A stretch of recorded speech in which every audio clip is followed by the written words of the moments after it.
for the cosmic microwave background, then I know that you did a big experiment with the cosmic microwave. I worked a lot on it. Yeah.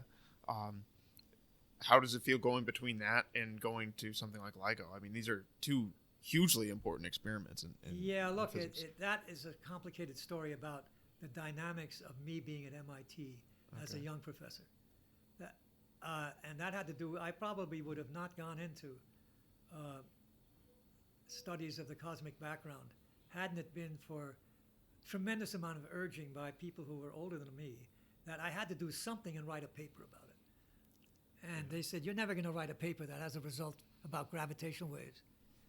Just forget about it. You got to have a paper, otherwise we're going to have to fire you. And I was told that over and over again by a guy named Bernard Burke, who was a love-hate thing between him and me. But in the end, I think I owe him a lot for at least telling me the truth. And so I taught general relativity for the first time in 25 years at MIT in '66. And in that course was a couple of people who we all fell in love with cosmology. I mean, it is just a wonderful topic. And you pick up any book on general relativity, go to the cosmology chapter, and all of a sudden it becomes living, wonderful science. Before that, it's mathematics and GUI tensor relationships, which is bad stuff, but you have to learn it. But then it just blossoms into this incredible field. Right. And we all fell in love with it. I mean, I fell in love with it. And the kids, obviously kids, were my age almost, but they were gentle, very sweet souls. They let me bumble along because I didn't know any mathematics. And that, of course, also is what invented LIGO, but leave that go. So anyway, no, we fell in love, and there were two guys in that, well, one guy, Dirk Milner, who was absolutely, we fell in love with the cosmic background. And it didn't take much. If we had to write a paper, I talked to Dirk, and I said, let's try to find out if it really is thermal. We thought that would be much easier than measuring gravitational waves, which it was, but it still was a hell of a hard experiment. But at the time when we were getting interested in it, the only thing that was known was the Rayleigh-Jeans part of that curve, the part at low frequencies. And it was absolutely crucial to find out if it turned over like a black body. And we had people here like Phil Morrison, who was dead against it. He was a steady state cosmologist. He says it's all bullshit. He didn't just use those words. He was more genteel. He said it's crap.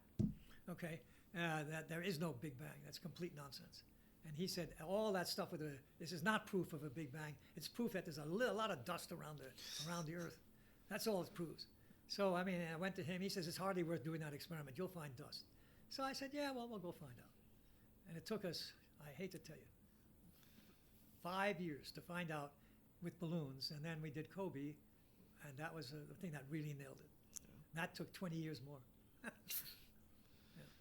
Well, I think that's a really amazing story. Yeah. Look, but what happened is during that time I was able to have enough students that I could start a student on the gravity wave experiment, and when he or she got to the point where, like, God damn it, I need a degree, okay, I could switch them to the cosmic background experiments, and they could get a degree out of that.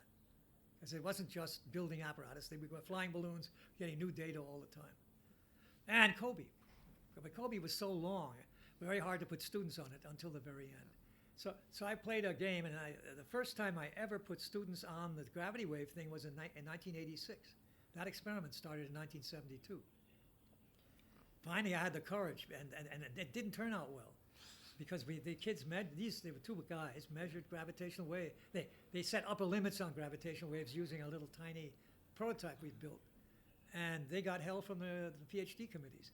And we found that Francis Lowe, who is now unfortunately dead, and was another one of these theorists who was very, very smart, but unkind in a way. He asked the poor guy who had slaved on this experiment for 5 years. He says, what's the impact of the experiment you did?